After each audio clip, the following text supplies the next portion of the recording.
سألني واحد من الربع قال شلون الدنيا وياك؟ قلت له والله اخوي الدنيا ما لها علاقة، الدنيا مثل ما هي، لا بيها شيء يزود ولا بيها شيء ينقص، ما لها علاقة. يقول شلون ابن ادم وياك؟ شلون البشر وياك؟ قال المهم ابن ادم البشر شلون وياك؟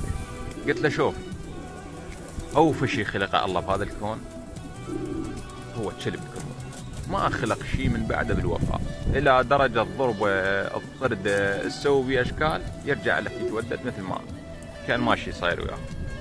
قلت له حتى هذا الكلب اللي يوفى ويا الدنيا كلها وياي ما اوفى. يعني تخيل انه انا اقاسم اللقمه الاكلها اقول خطيه يبقى جوعان، هذا وين يروح وين يتوجه؟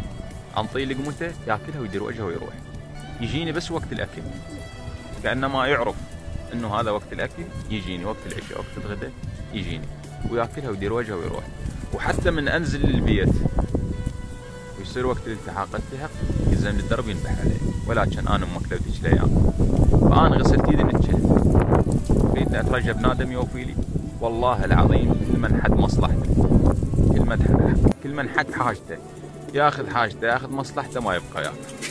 وانتم جربوا شوف، الا واحد ما له مصلحه وياك ما يبقى وياك، لو شو تسوي له؟ ما مستحيل يبقى وياك.